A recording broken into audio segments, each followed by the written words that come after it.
Kita akan lanjutkan dengan slide 7. Di situ ada latihan 3. Tapi sebelumnya saya mau tanya sama kalian dulu. Ya, misalnya ini kita punya himpunan semesta kita adalah himpunan mahasiswa. Kemudian ada himpunan G.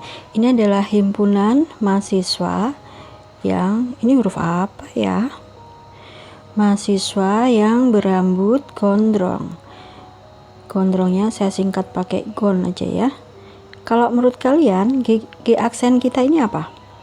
Apakah mahasiswa berambut tidak gondrong atau mahasiswa yang tidak berambut gondrong? Jadi sekali lagi, pilihannya ada dua. Mahasiswa berambut tidak gondrong atau mahasiswa tidak berambut gondrong. Yang mana menurut kalian G aksennya? Mahasiswa berambut tidak gondrong.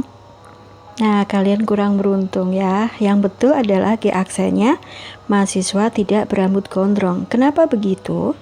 Tadi G aksen itu adalah elemen dari S yang tidak ada di dalam G. Jadi kalau saya gambar, ini adalah himpunan diagram Venn kita. Ini adalah S, kemudian ini adalah himpunan G, maka himpunan G aksennya ada di sini. Jadi itu artinya G digabung dengan G aksen itu harus sama dengan S ya. Jadi artinya apa? Semua mahasiswa itu harus bisa masuk di salah satu, di G atau di G aksen. Nggak boleh masuk di kedua-duanya, tapi juga nggak boleh tidak masuk di kedua-duanya. Jadi harus selalu di G atau di G aksen.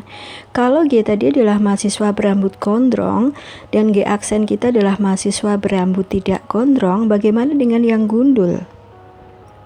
Dia tidak berambut, jadi dia tidak masuk di G, tidak juga masuk di G aksen. Jadi dia tidak masuk di kedua-duanya. Nah, ini nggak boleh. Jadi akhirnya yang benar adalah G aksen kita mahasiswa tidak berambut gondrong. Jadi yang gundul masuk kemana? Masuk ke G aksen, ya dia tidak berambut ya. Jadi makanya dia dimasukkan ke G aksen. Mahasiswa yang tidak berambut gondrong. Oke, semoga kalian paham. Sekarang kita ke latihan 3 di slide 7. Ini sebetulnya mirip dengan yang tadi, cuman himpunannya berbeda sekarang ya. Kita bahas slide 7. Nah, di situ diketahui bahwa semestanya adalah himpunan bilangan real, kemudian A adalah himpunan bilangan X, sedemikian sehingga min 3 lebih kecil dari X dan lebih kecil dari 4. Kemudian B, ini adalah X, sedemikian sehingga X lebih besar sama dengan 2. Kita diminta menentukan A gabung B, A irisan B, dan seterusnya. Nah, ini cara kita mengerjakan supaya lebih sederhana, supaya lebih mudah dibayangkan. Silahkan kalian gambarkan dulu garis bilangannya. Seperti ini misalkan ya. Kemudian kita akan gambarkan masing-masing himpunan. A itu adalah antara min 3 sampai 4. Ini misalnya min 3, di sini 4. Berarti ini adalah himpunan A. Begini. Sedangkan himpunan B adalah lebih besar sama dengan 2. Jadi kok di sini 2, maka B itu adalah begini. Nah, kalian lihat apa bedanya ini dan ini dengan ini? Ya, silakan perhatikan tandanya. Di A itu tandanya adalah lebih kecil, nggak pakai sama dengan. Sementara di B pakai sama dengan. Jadi nggak pakai sama dengan, gambarnya seperti ini, putih bolong begini. Sementara kalau yang itu pakai sama dengan berarti saya arsir gitu ya. Nah, ini saya kembalikan kayak tadi. Ini harusnya bolong. Oke. Sekarang mari kita kerjakan yang A. Yang A kita diminta menentukan A gabung B. Ya, kalau digambar mana yang kita sebut sebagai A gabung B? A gabung B itu adalah ada di A atau ada di B. Jadi kalau kita gambar semuanya termasuk begini kan? Nah, ini kalau kita tulis berarti sama dengan apa? X, sedemikian sehingga X batasnya berapa ini? Min 3, dan X nya harus, karena di sebelah kanan berarti lebih besar. pakai sama dengan atau tidak? Tidak. Karena ini tadi juga tidak pakai sama dengan, ya. Yang ini juga tidak pakai sama dengan. Ya, ini adalah A gabung B. Bagaimana dengan A aksen? Ini saya hapus dulu. Nah, yang disebut sebagai A aksen adalah ada di A, tapi tidak ada di S. Jadi artinya bisa dikatakan yang tidak ada di dalam A. Nah, A aksennya berarti dari ini ke kiri, atau dari sini ke kanan. Ya kan? A-nya kan ini. Nah, yang tidak ada di dalam situ berarti yang ini. Dari sini ke kiri, atau dari sini ke kanan. Bagaimana itu kita tulis? Yang sebelah kiri berarti X harus lebih kecil sama dengan min 3, atau yang sebelah kanan berarti X lebih besar sama dengan 4. Ya.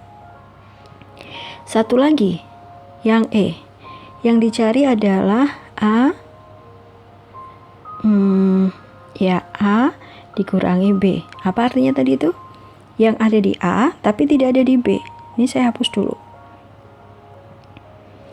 Nah, daerah mana yang kita sebut sebagai ada di A tapi tidak ada di B? Ini juga saya hapus. Yang ada di A tapi tidak ada di B adalah ini. Ini kan? Ya, ini adalah ada di A tapi nggak ada di B.